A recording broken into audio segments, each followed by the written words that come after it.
I guess in my 52-year railroad career, I have walked to the moon and back on railroad platforms just like this in the United States, Canada, and Mexico. And I've come to know there are a lot of untold stories and even a few secrets out there involving the railroad industry. Please join us and subscribe so we can continue to bring you those untold stories and even a few secrets from America's railroad past. All aboard! Highball it, Eagle! Have you heard the travel news about the Eagle Way? To your destination happening every day. The Texas Eagle is clicking on the rail. From the Windy City to the Alamo, meet you at the station, come on, let's go. People get ready and catch the wave. Catch the wave, the Texas Eagle Way. Through the heart of the nation. Ladies and gentlemen, welcome to my podcast. I've seen some trains before. We're certainly privileged and honored that you're joining us to get what is going to be one fantastic story from one fantastic man, Arthur Dale Anderson.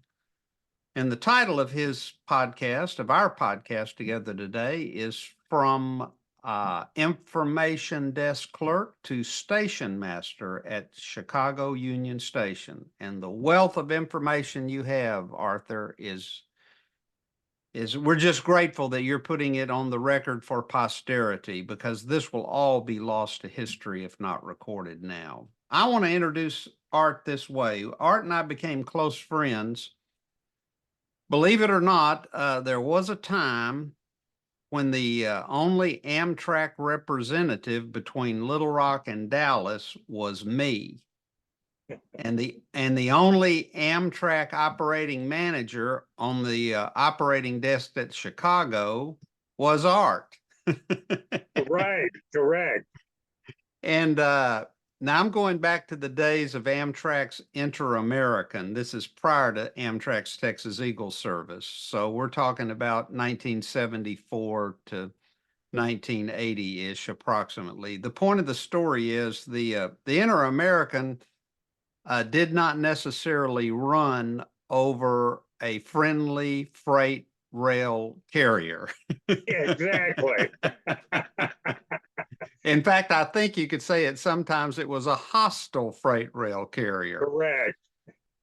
But the bottom line is when we had to bus passengers or terminate trains, and unfortunately we had to do a lot of that because it gets hot in Texas in the summer, and when you don't have air conditioning, you can't keep people on the cars. Correct. And believe it or not, it gets cold in Texas in the wintertime, and you can't keep people on those cars when it's 20 degrees either.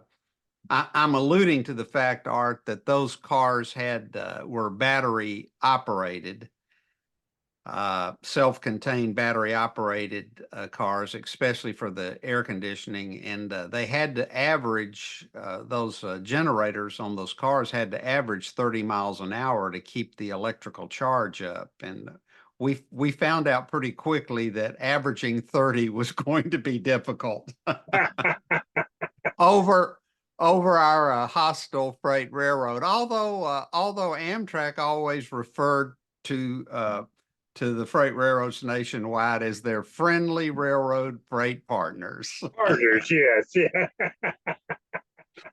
For those of us who had to do it day to day, I'm not sure that was absolutely true. But how I want to introduce Arthur, ladies and gentlemen, the Inter-American operated over the Missouri Pacific Railroad from St. Louis to Fort Worth, a railroad whose infrastructure, according to the railroad, was not good for any passenger speed greater than 60 miles per hour.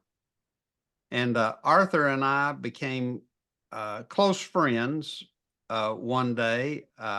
Arthur's first trip to Texas in my era, and I was riding in the vehicle with him from Walnut Ridge on the highway, from Walnut Ridge, Arkansas, down to Texarkana. And we were paralleling the Missouri Pacific Main Line, a railroad only good for a maximum passenger train speed of 60 miles an hour. And Art Anderson got the only speeding ticket he has ever gotten in his entire life from an Arkansas state trooper because we were paralleling a southbound Missouri Pacific freight train, which was doing 70 miles an hour. And all Art was doing was just driving his vehicle the same speed limit as the freight train. Exactly. What's wrong with that? And and you had your first blush with Southern hospitality. At USC Nevada, Arkansas, I received Nevada County, correct? Right. Where we were was at Fulton, Arkansas, right where the Missouri, or very close to Fulton, where the Missouri Pacific main line, today's Union Pacific main line, crosses the Red River. Okay. And we were near that, but whereas others in the vehicle thought there was some humor in the fact that Arthur got a ticket for going faster than the railroad company said their trains could possibly go. Right. Freight trains. Freight trains, yeah. I don't think Arthur ever appreciated that story. Well, that or state that trooper happenstance. should know that I was going 90 miles an hour to catch up. Catch with that up. freight train. That indeed you were. Arthur, I want to begin your story in your childhood because your railroad roots really go back that far. We were discussing this over the phone not so long ago. I of the podcasts that I have done so far, I am amazed at the number of people willing to admit, maybe it's because we're all retired now or over the hill, but the number of people that are willing to admit or just freely say, yes, going to work for the railroad is something that I always wanted to do. Correct. Yeah. And I suspect that the same was for you. Tell us, you're a native of Springfield, Illinois. Springfield. And tell us about your childhood there. Well, we grew up in a house that was a half a block north of the GMO main line in Springfield. They were on the west side of the street. And as a little boy, of course, as we were young, I'd ride my bicycle to the crossing and wave at all the crews and all the trains. And as I got older, I ventured out with my bicycle to other locations in town on the railroad, and go to GMO in particular. And I always loved the railroad. I loved it, I guess, because we're so close in Springfield, and going to Springfield from Chicago, where we moved eventually, we'd always take the passenger train. And between those two things, it got me to really love the railroad and want to work for the railroad. And of course, I did. I put in 42 years altogether on the railroad.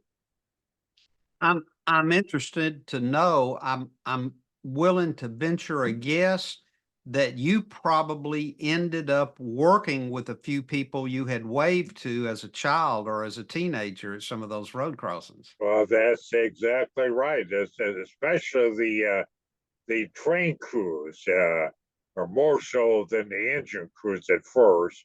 I knew them very, very well, and my mother knew the conductors very well from her riding passenger trains. And then when they came up to Chicago to actually work for the railroad at Union Station, I saw some of those same conductors, eventually engineers and firemen that I had waved to for one of those young boys. It makes perfect sense. So you went to work. Let me digress 1 second. We were talking just the other day, in our generation, Arthur, as we've talked about many times, if you were interested in railroading or trains or the job in particular, you kind of kept it under wraps because Correct. you didn't want to get a reputation, of being a rail fan or a foamer, i.e., foaming at the mouth every time you saw a train. I don't know that that's true today, and I hope it's not true because I love what you said about that. Uh, because of that atmosphere on the railroad at that time, people like you and I, we didn't take pictures. And Correct. you said the most wonderful thing. You said here not recently, you wish you had taken a picture of everybody you had ever worked with in their working environment, and so do I. Wow. Exactly. Exactly. I have memories of many of those people, but I have no actual pictures of them, and I wish I did. Yes, we had I'm going by memory here, but this fairly recent memory. In the last of my Amtrak working career, maybe a president or two before I retired, we had a president of Amtrak, and I can't remember if he put it out in a wire to the employees or to a letter that you got at your house. Anyway, he alluded to the fact that it was a bad thing to have passion for what you do, and I'll just I'll just leave that alone. Well, But I'm many of glad. the employees, Wait, even though they wouldn't call themselves rail fans, they love the railroad and they love the trains they work or the departments they're in, and that really showed in their work ethic that they all had. well, amen, amen, Arthur. Just as ladies and gentlemen, I refer to many times just as we have spoken before because when you both work midnight to 8 a.m. as Arthur and I did on the railroad many years together, there were many, many late night conversations.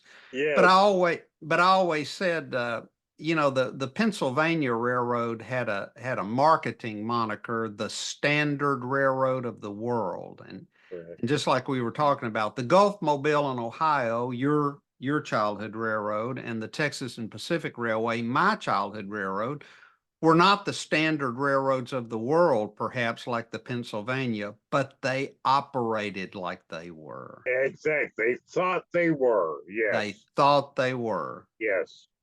And I'm glad that you and I got to experience some of that.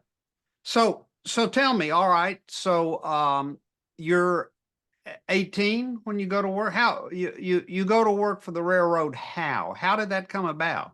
Well, I graduated high school in June of '68 and hired out on railroad at Chicago at Union Station on October 10th of 1968. And the person that hired me was the manager of the Information Bureau at Union Station, Ruth Christensen. And she knew me, of course. I knew her from we hanging around the depot for years. I probably knew her ever since I was probably 10 or 11 years old. And she hired me in '68.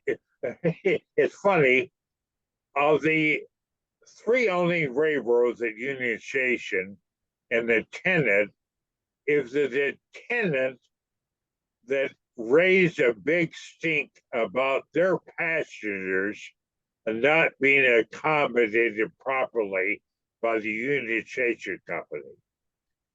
And specifically, because of the calls were not being answered promptly by the Information Bureau. It was down to maybe 9 or 10 clerks is all. And so I was hired in October '68 because Bruce Pate, who was the passenger traffic manager for the GMO, raised a big stink with the general manager of the Union Station Company, Bill Friend. And because of that conversation, and it is a Union Station in their bullet to handle the passenger load at that time that I was hired. Okay, so let me backtrack just a second to make sure I understand that I have it right. Now, ladies and gentlemen, this is way before computers or cell phones or any technology. So if you were in Chicagoland and you wanted rail passenger service information about certain railroads that served Chicago Union Station, you called down to the station? You called an information number at Union Station. Yes. I bet you can tell me what that number was. Yes, I can. Franklin 2-6700. Okay, so if I dialed Franklin 2-6700, who would I get? Or you might get me. Okay, One of the clerks. and Who was how would you answer the phone? Train information, Richard Anderson speaking. Okay, all right. Train information, all right. And those railroads that you had information for were? The Penn Central at that time, the Burlington, the Milwaukee Road, and the GM&O. Those are the Okay. four users at Union Station. Okay, but the owners of Union Station were?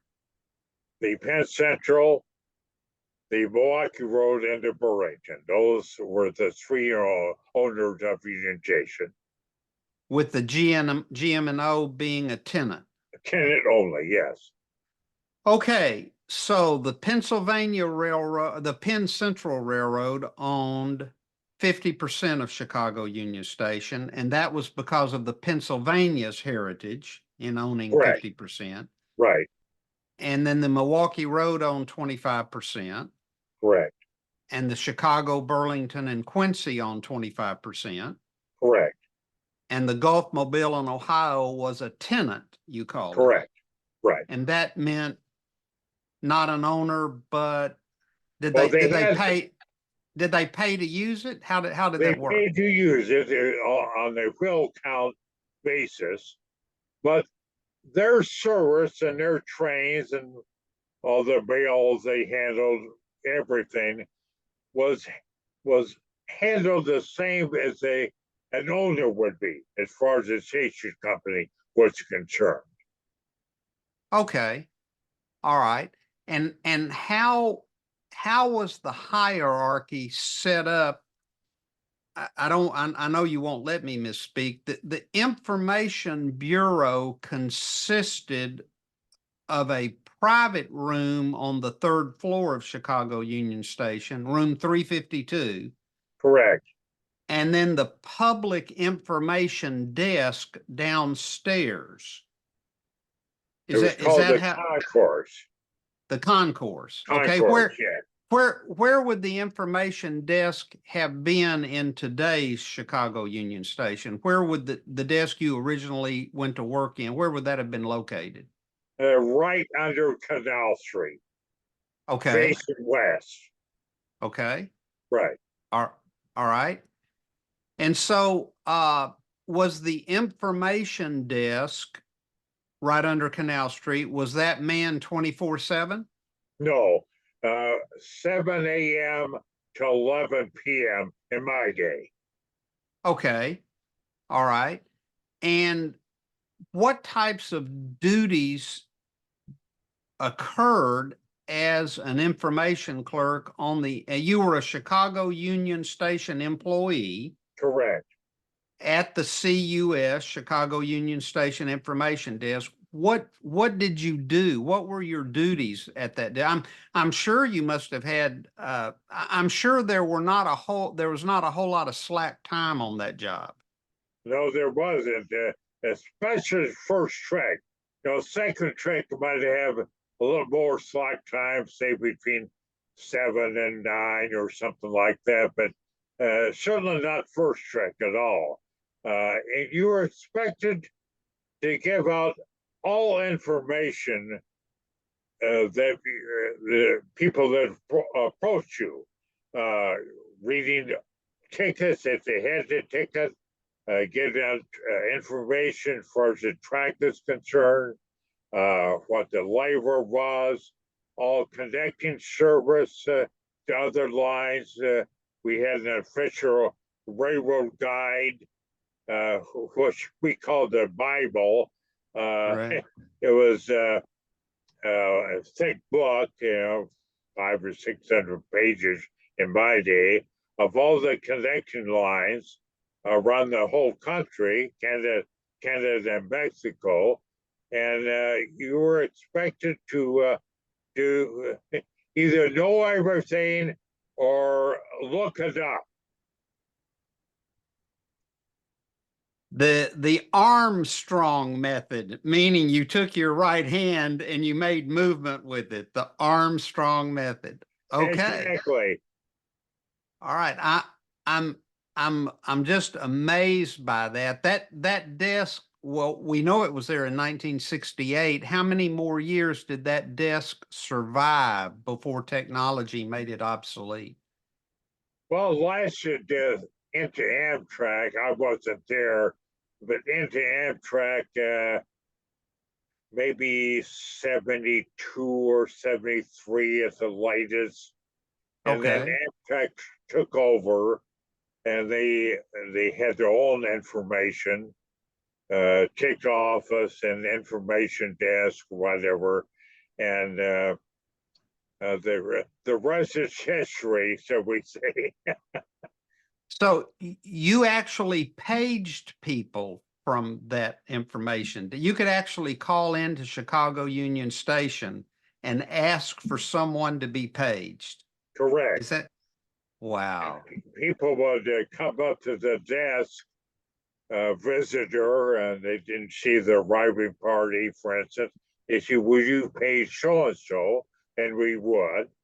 And then you get pages from the telephone operator, who was on the mezzanine level of the head house, the office building, the information bureau, telephone bureau was on the third floor, and the switcher operator was on the mezzanine level.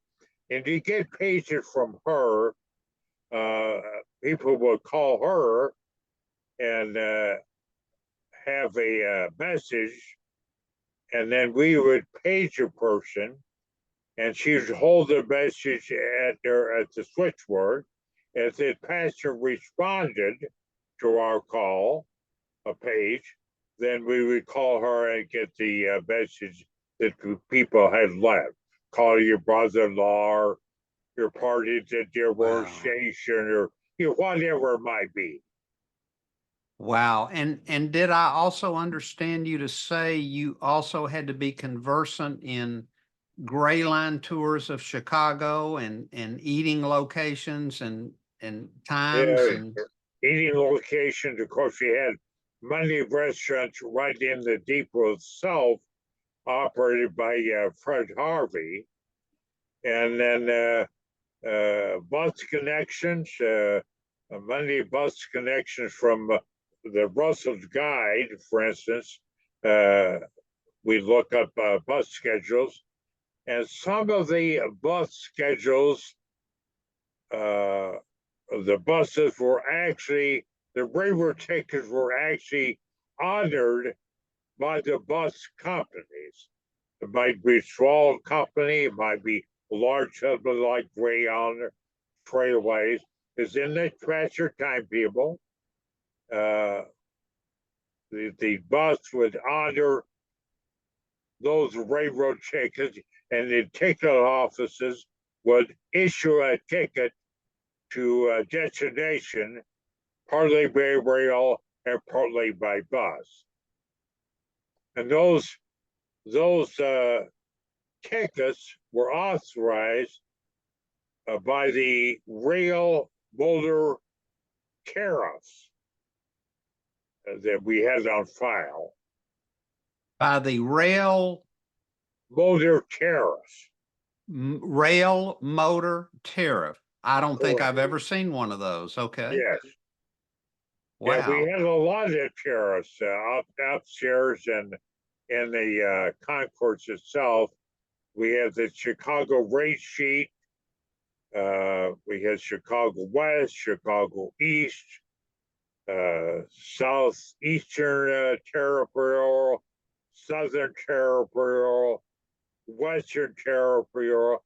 You're expected to give out information for all the connecting lines at all. And as some of it going, maybe to a destination in Idaho or Utah or Arizona, connecting with the train from Union Station, you expect it to get the fare and the schedule. I understand. Could you make any ticket adjustments at the information desk, or did you have to send them to a ticket window? You send it to the ticket office itself. If they had any exchanges that were necessary, like they missed the last train out of Burlington, and the only train left was the Milwaukee Road, you send them to the joint ticket office for an exchange ticket. And there might be an extra fare involved, and there might not. It depends on where they were going. And you had to read a ticket. You had to be sure that they had a reservation if a reservation was required.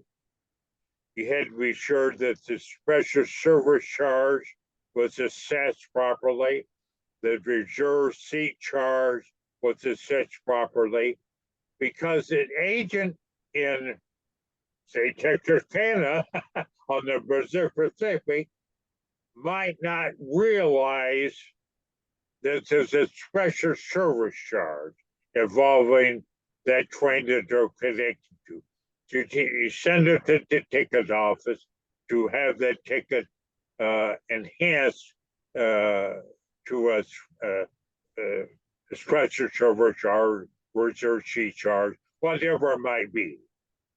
So it's safe to say you saw your share of handwritten tickets in your career. Very much so. All kinds of book tickets, scouting tickets, everything issued by connecting railroad. From Florida to Carolina, Seaboard coastline, so everything.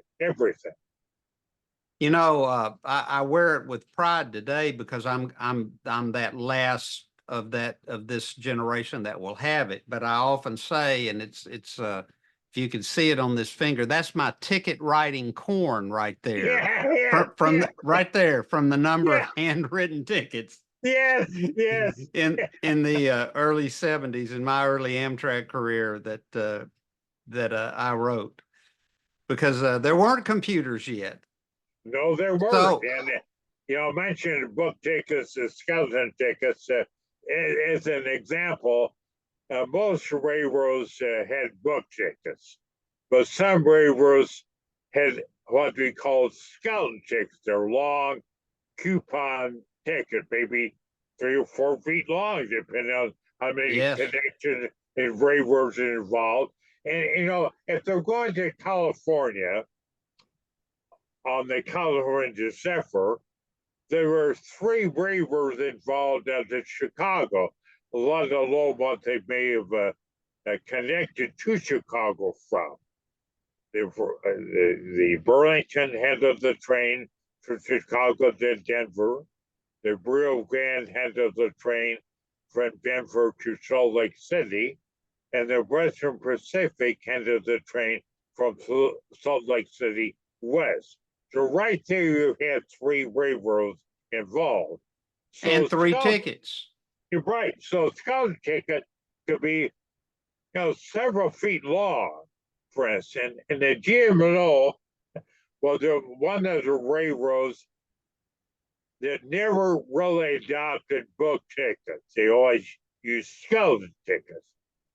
but because of the amount of ticket sales from Chicago to points on the Reserve Pacific south of St. Louis, they had book tickets for the MP. So they were pre-printed. A coupon one was Chicago to St. Louis on the by the GMO, and coupon two was St. Louis to wherever, and you wrote in Wortworth Truck to San Antonio or Laredo or whatever on the Reserve Pacific. And then in Laredo, the Mexican railroads were involved. If they're National going Railways of to Mexico. Monterrey or Mexico City or someplace like that, they cross the border at Laredo to Naval Laredo, and the Mexican railroads are involved. So the ticket might have said Chicago, St. Louis by GMO, St. Louis to Laredo by the MP, and Laredo to Mexico City via the MDM, National Mexican Railways. National Railways of Mexico. Right, Yes. right. So the definition of a book ticket is a pre-printed ticket. Would that be correct? Well, on the GMO, they were pre-printed for the MOPAC. But on other roads, like the Burlington, the Penn Central, whatever, there were blank book tickets.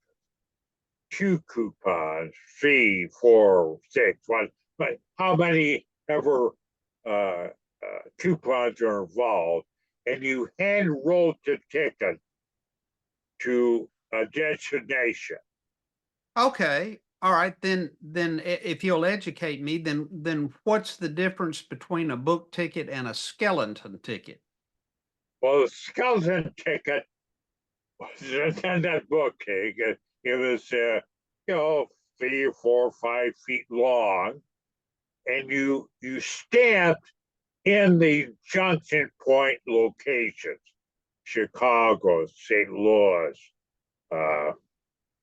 Jackson, Tennessee, Pittsburgh, Pennsylvania. Whatever the junction point was, Louisville, Kentucky, whatever. So you sampled in, and then the conductor might put punch in the ticket or tear off the coupon, whatever was necessary for his railroad. But you had to have a coupon for every separate railroad you traverse. Correct. Wow. Yes. Okay. So what was the makeup of the, let me see, the Information Bureau was the name of the whole organization. Correct. And then the information desk is where you actually greeted the public firsthand under Canal Street at Union Station.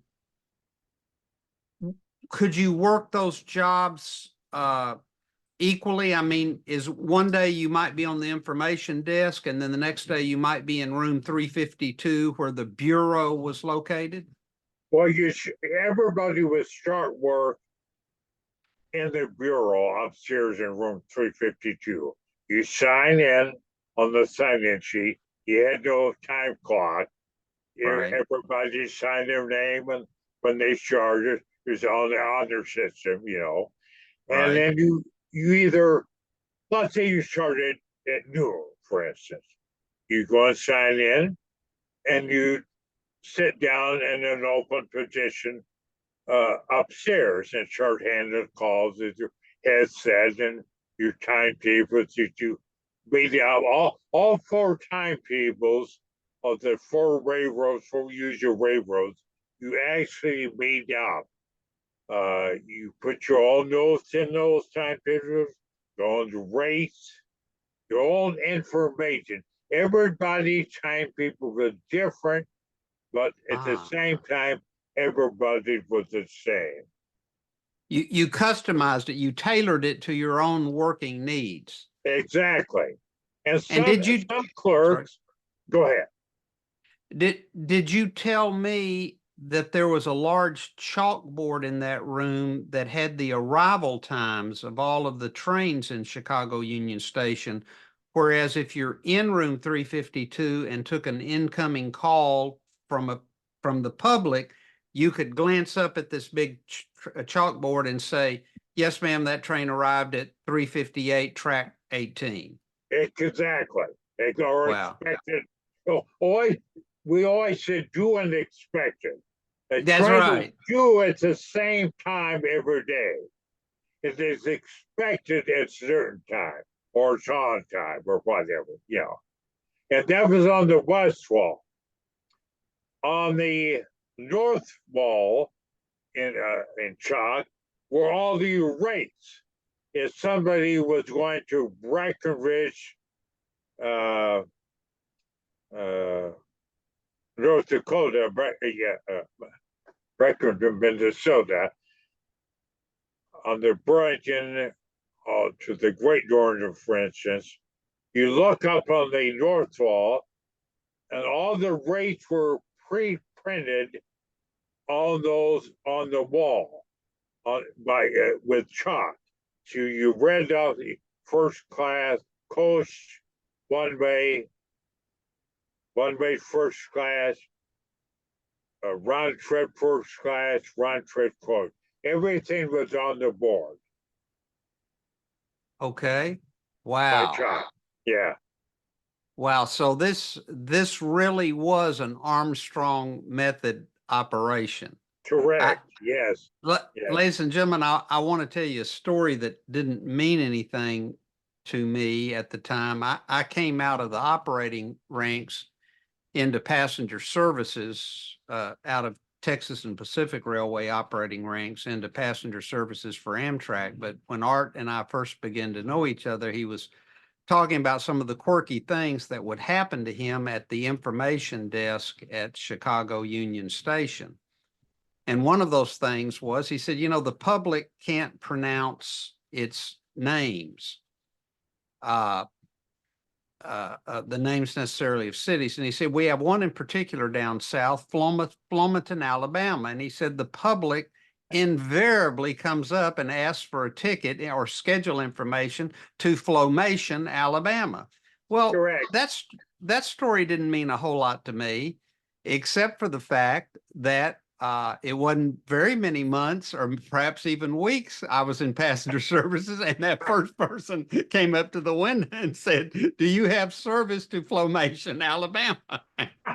And that poor woman, I don't know that she understood why I was chuckling. I thought, well, it doesn't matter if you're north or south. For some reason, Flomaton, Alabama is Flomation, Alabama. Exactly. And Yes. there must have been a lot of quirky things like that would occur, especially with the volume of people you saw. And you had the opportunity to uh, uh, to inquire of the old heads, who came before you, who were still working or maybe recently retired. And I want to introduce the story this way. Although most of the stations in the South, I would say probably the majority were built this way. Longview, Texas is the only surviving pristine, architecturally pure example that's left standing of the ticket office in the middle of a large waiting room with a ticket window to one side of the large waiting room and a ticket window to the other side of the large waiting room. And of course, the answer is the abominable practice of segregation. You had a quote unquote colored waiting room and a quote unquote white waiting room, and that's the way they were all built. For those who might be in the area, go into the Amtrak station in Longview today, and it's called the East and the West waiting room. But that's not what's on the original blueprints of that station. I will assure you, it's not why it was set up that way.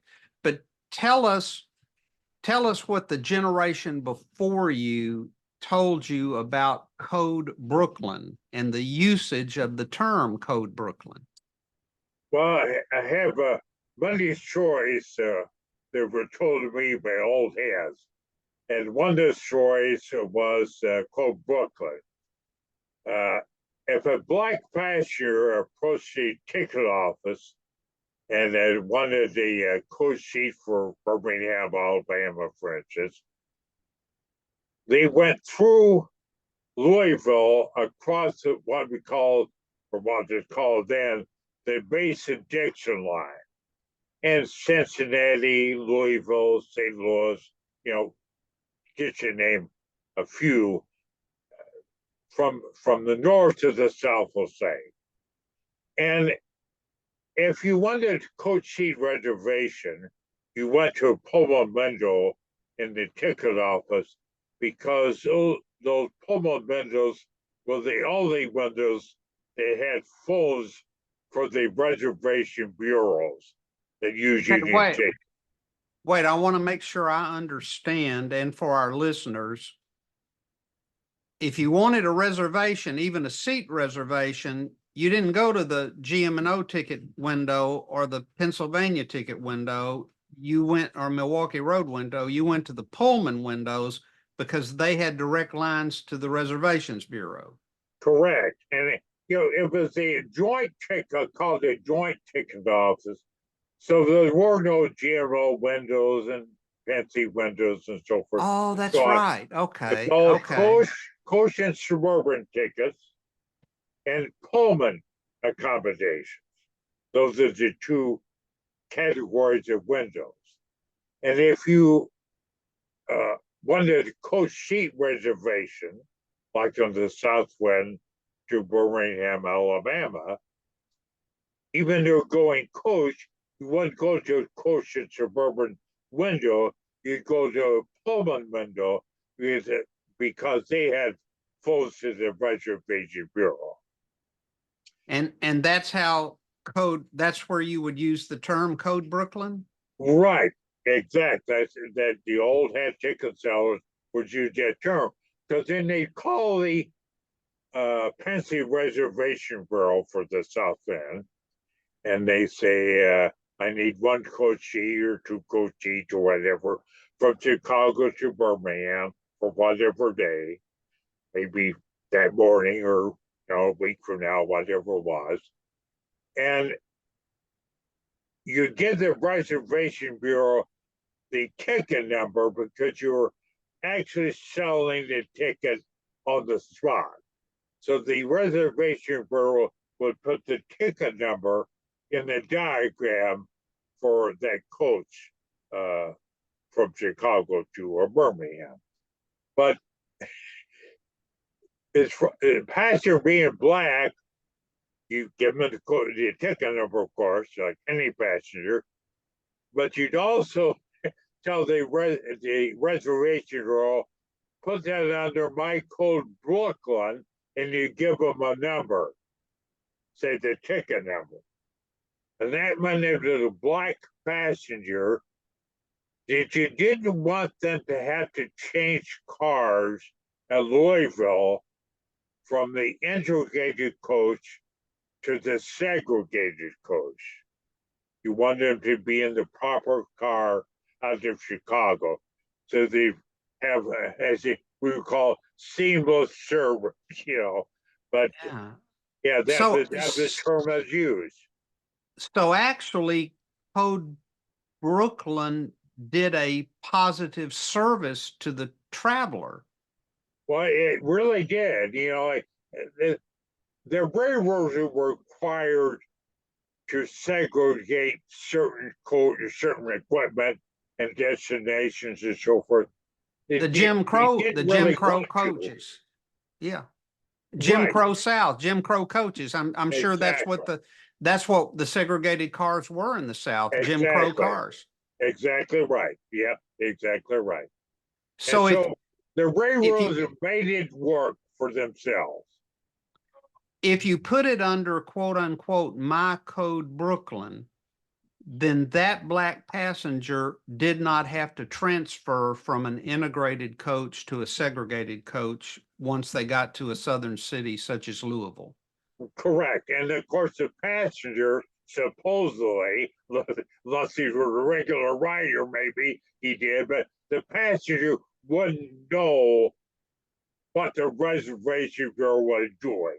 Doing right. It was Right. it was done I said very it was done sleight of hand there, but like I said, in this particular case, it was actually a benefit. Correct. And it was a benefit that the northern railroads did to their southern minority passengers, did for Correct. them. Because so I guess what I'm thinking, I'm thinking ahead of myself here, but somebody had to come up with this plan and say, wait a minute, we're going to work around this. Right. And make it work. Make it work. Yeah. Yeah. Right. Right. Wow. Right. Well, Yeah. I can't tell you, Arthur, how grateful I am of the volume of paperwork you saved from your day in the Information Bureau and on the information desk. And ladies and gentlemen, he has the originals, but he was so gracious to Xerox off so much of what he had and forward it to me, and I've had time to study. And there are just a few things that we can't let go of here, Arthur. And number one, this is I think you called this a worksheet, did you? It's dated Saturday, December 21st, 1968. Is that what you called it?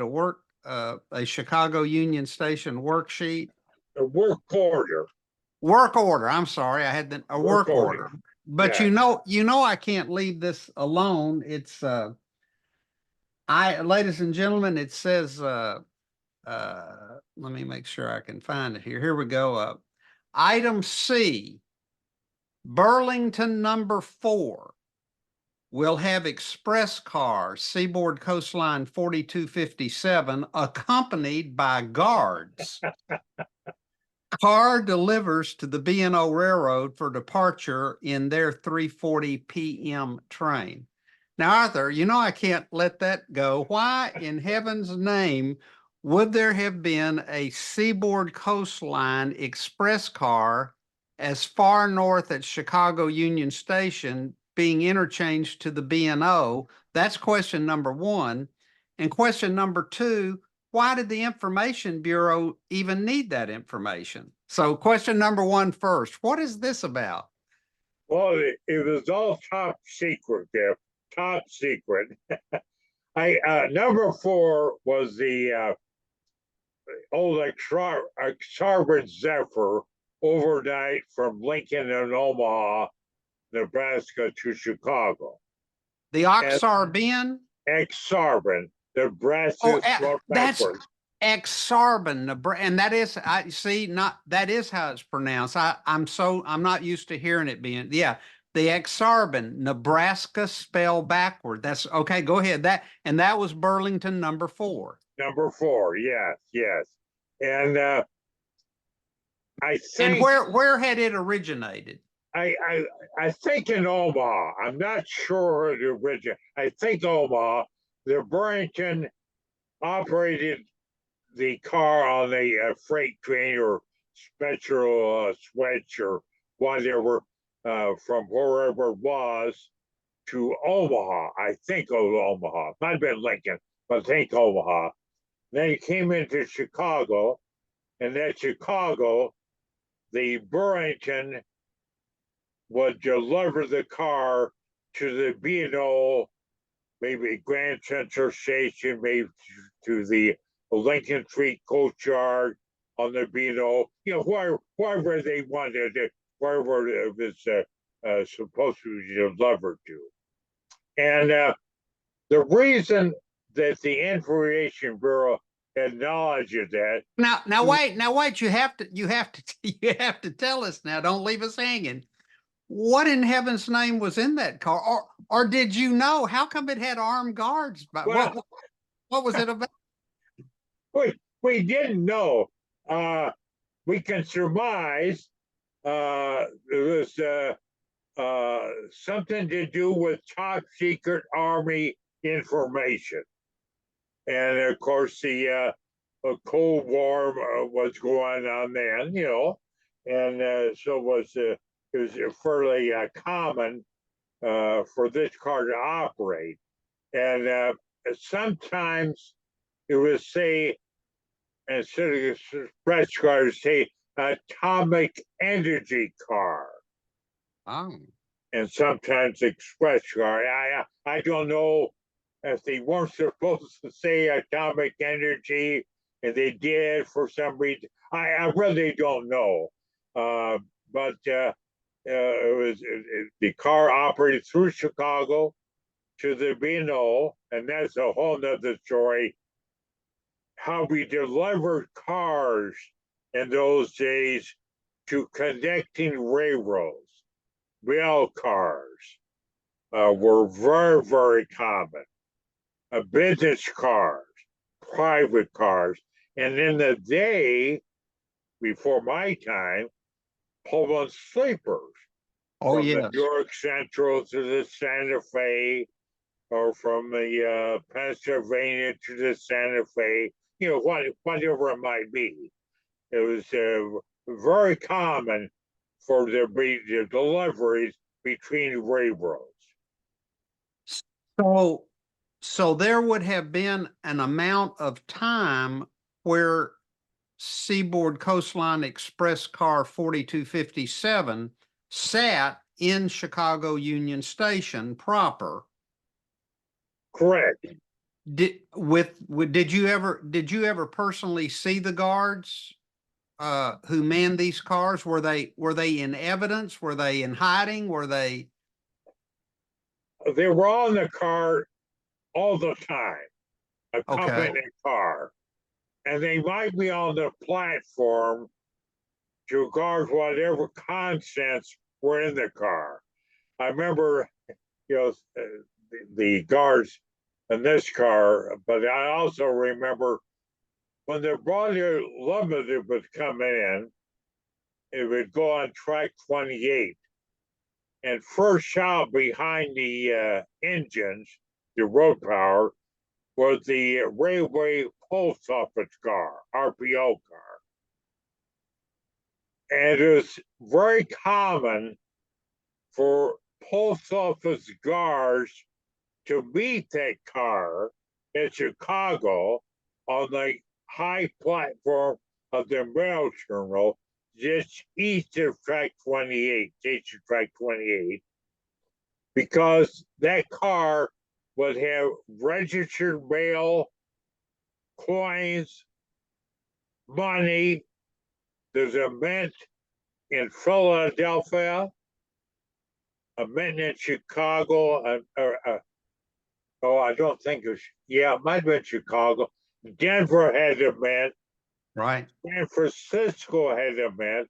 It's right. very common for those cars to have guards meet the train. Very common. So, so the guards on Seaboard Coastline Express Car 4257, were they military personnel or I were they think they private? were. I Okay. think they were all military personnel. Yes. And they were Yes. armed, I'm guessing. Yes, they were. Yes, they were. Wasn't I might be misremembering, but wasn't Omaha big strategic air command nuclear base probably in the 50s It and wouldn't 60s? surprise me, Griff. I think that maybe it and where was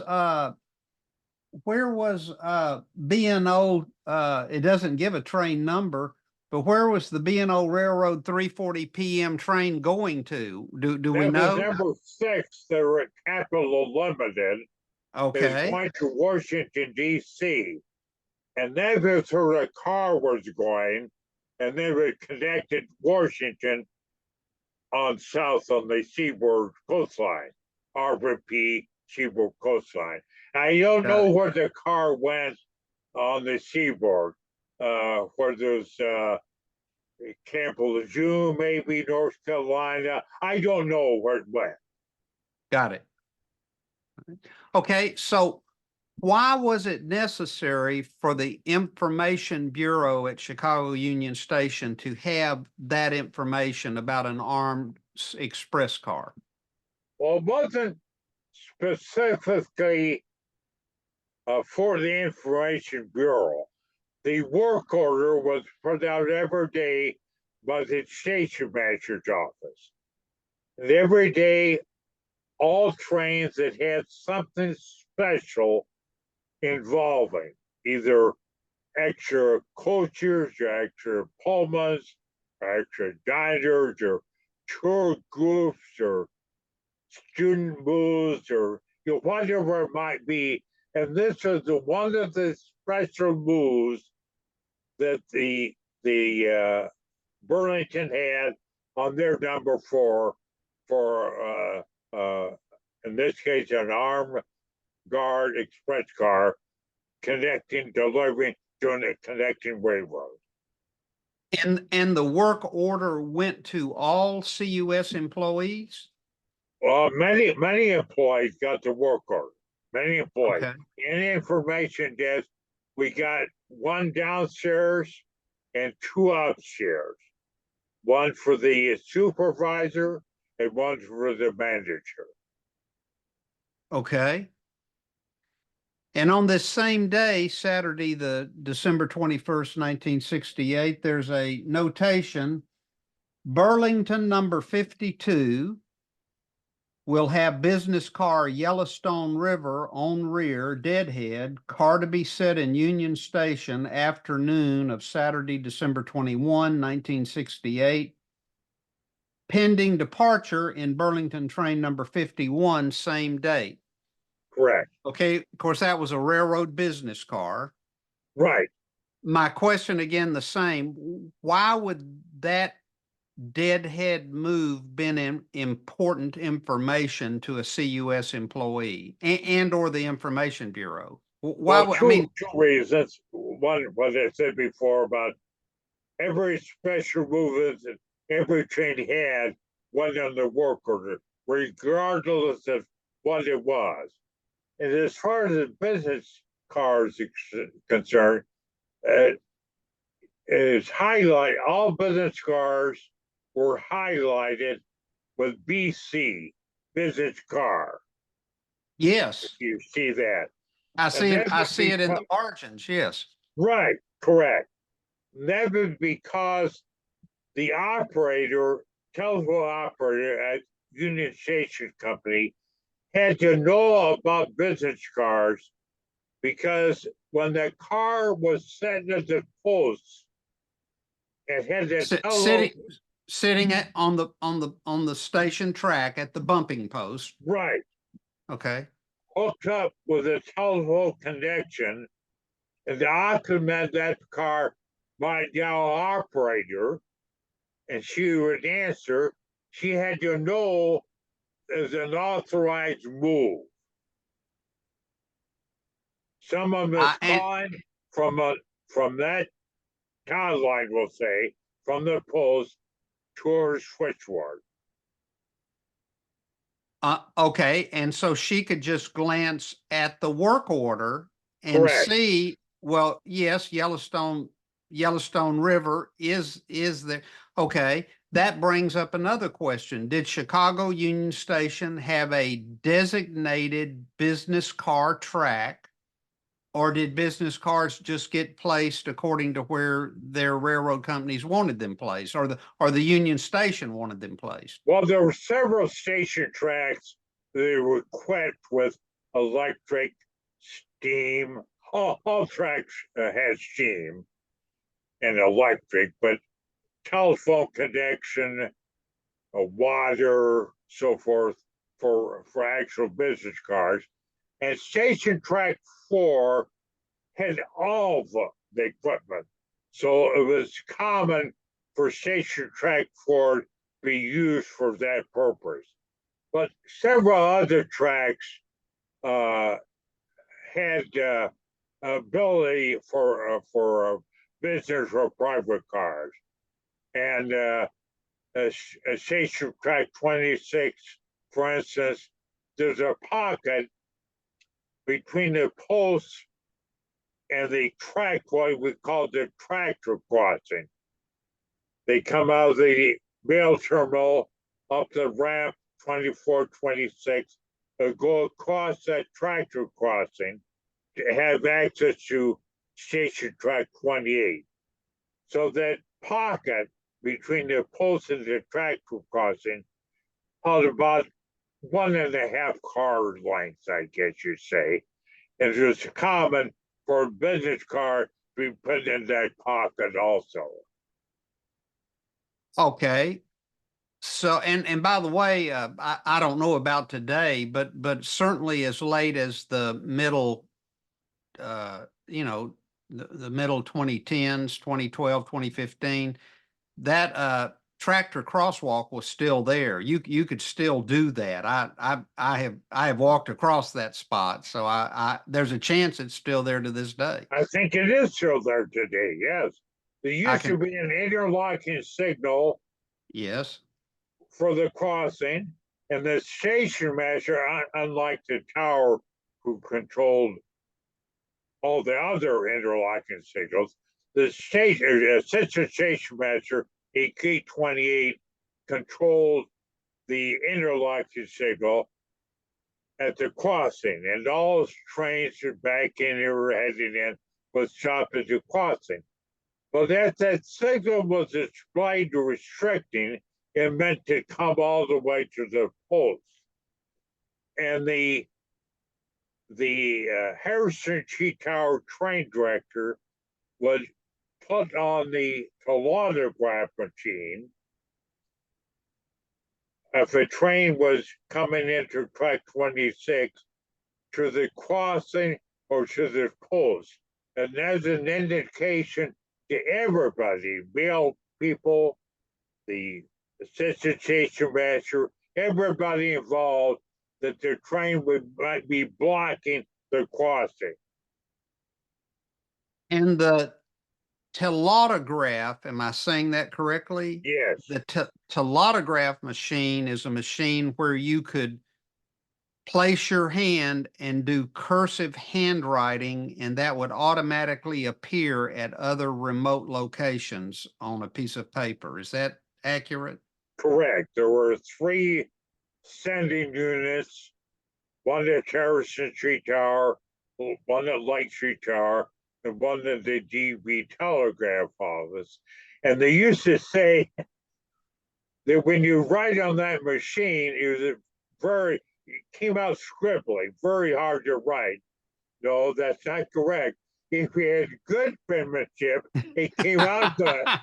If you had bad penmanship, it came out bad. That's right. But the poor telautograph machine got blamed Yeah, for exactly. somebody's poor. I can just see some railroad man saying, you know, I've got good handwriting. That machine messed it up. Right, right. They would change it into chicken scratch. Sir, last question at this juncture. I've got a piece of paper here dated. It's actually the back side of a work order, December 23rd, 4:59 p.m. 1968, and I just find it amazing. Arthur, it's a 8.5 by 11 sheet like this is what it looks like. Okay. But the question will be easy for you to answer, but I certainly don't know the answer. It says, account severe weather conditions and delayed eastbound, Denver Zephyr will operate makeup train from Chicago today, December 23rd, to Denver from head end as follows. And then my question to you is, of course, it gives baggage car and 54-seat dome and 52-seat coach and diner, 2 diners, you know, and even as late as 1968, a 664 sleeper. Yes. Those were a rarity by 1968. Section car, yes. Yeah, what I love is the makeup train is 14 cars long. Ask, you know, ask for a makeup train today, period, much less one 14 cars long. Exactly, exactly. Yes, yes, yes.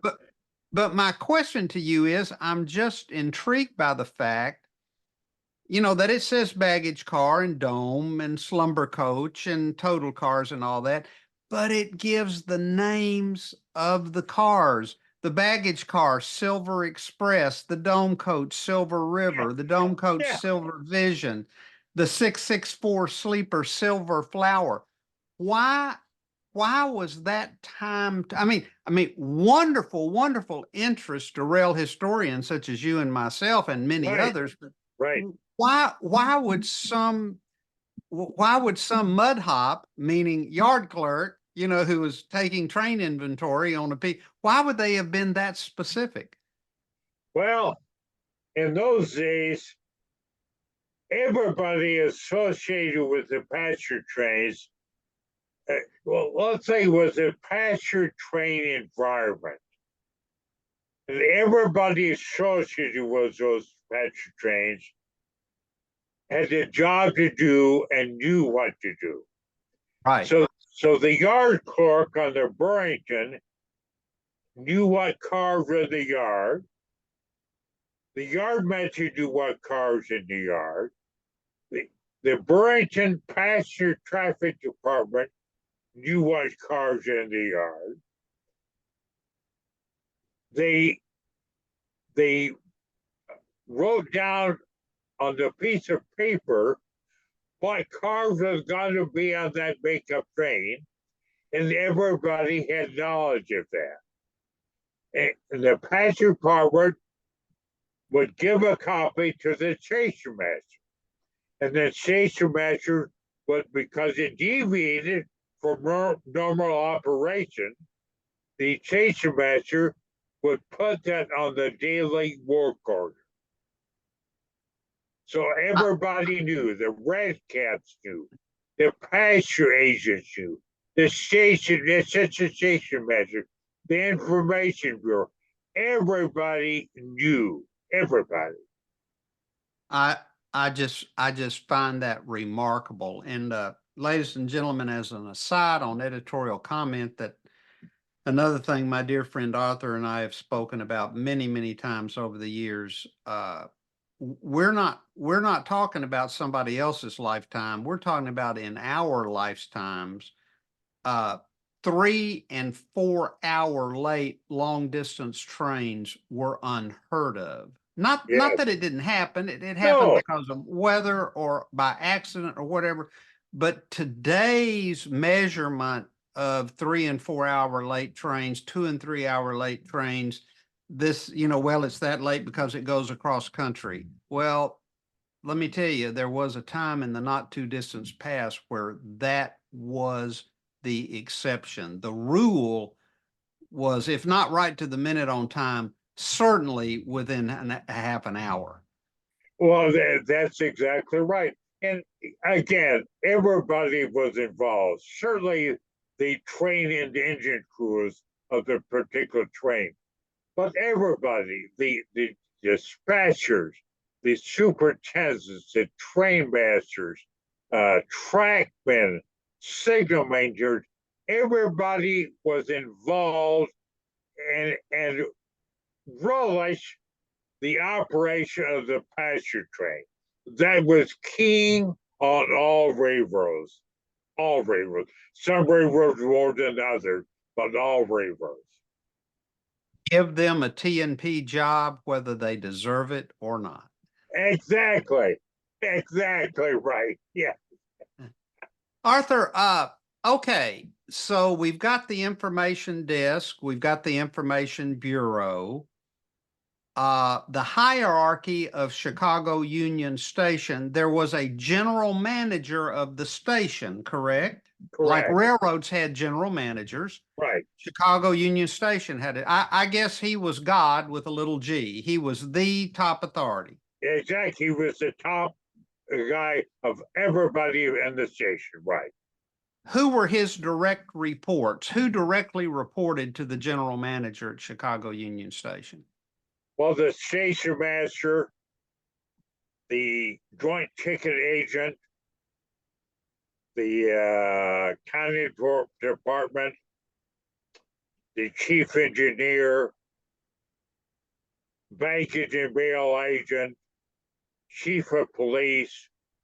Those 6 people I can think of, maybe more, but they had department heads that all directly reported to the general manager. And then those department heads have people within the department reported to them. I was in the station department under the station master. And the station master had the towers, linemen, the train directors in the towers, the DV telegraph office, the red caps, assistant station masters, janitors, cleaners in the office building, and so forth. Everybody, ticket examiners, gateman ticket examiners, they all reported to the station master or his representative. And the chief red cap, am I using that term correctly? Chief usher. Okay. What's Yeah. his name? Joe Itis in my day was the chief usher. Chief usher. Okay. Right. The chief red cap was actually the chief usher. Right. And when you paged him to the information desk, you were telling me you paged him a certain way. Was it by a number? Yeah, testing 6. People had numbers, and his number was testing 6. And he would respond when he was on duty. So if the information desk testing 6, you got on the intercom, testing 6, you would get the chief usher, the head of the red caps. Right. Right. Who was testing 1? Testing 1 was the station police. Ah, okay. And So testing 2 was the captain of the police, station police. I think testing 3 was the shore patrol. Shore patrol. You're gonna have to tell me Patrol. about that. Was that military? That was used a lot during World War II. Not as Correct. much during my time, but Correct. and testing 4, I think, was the military police. Testing 5 was a janitor. Testing 6 was the Milwaukee Road treasurer's office. When I thought that was the chief usher. Oh, I'm sorry. Testing 6 was the chief. Testing Okay. 7 was the Milwaukee Road treasurer's office. Testing 8 was the Penn Central doctor's office. And the reason the doctor's office has a testing code is because he had pharmacy items and narcotics in the doctor's office. There was actually a medical doctor's office in Chicago Union Station. I never knew that. Yeah, it's a Penn Central doctor, old Pennsylvania doctor, and the Union Station Company contracted with the Pennsylvania Railroad to have physicals performed by that doctor. And did he also treat emergencies within the station? Yes, he did. We called the fire department ambulance service, what was called in those days the pulmotor squad. And but if he was on duty Monday through Friday, 8 to 5 or whatever, he'd respond to emergencies. Yes. Wow. And where was the doctor's office located? I think he was on the second floor of the office, but I think so. Yeah. Okay. You're telling me something that I never knew. Yeah. But you would actually speak into the intercom, testing 6, testing 1. Yeah, testing 1 was summon the police. It's up to them to summon the Penn Central doctor. And if he wasn't the Penn Central doctor for some reason, we might dial for operator, get Union Station operator. She had a Union Station line to the Penn Center doctor. I don't know what the extension was, but a special line off her switchboard to the Penn Center doctor. And she will ring that number, that line, and say, we need you in the concourse. You know, someone's having a heart attack or whatever. Sure. Wow. So Right. when you dialed 0, you did not get a Bell or AT&T operator. No. You got a Union Station operator. Correct. Was she in Union Station? Was the telephone system, was she located right there in the station? Yes, she was. She was on the what we call the mezzanine level, Yes. and there's only one elevator that went to the mezzanine level. There are 4 elevators on the Jackson Street on the Jackson Street side, and one of those 4 elevators went to the mezzanine level, and the Union Station operator was on the level with a 1-position switchboard, 1 ply, and the Penn Central operators were also in that same room with the Union Station operator.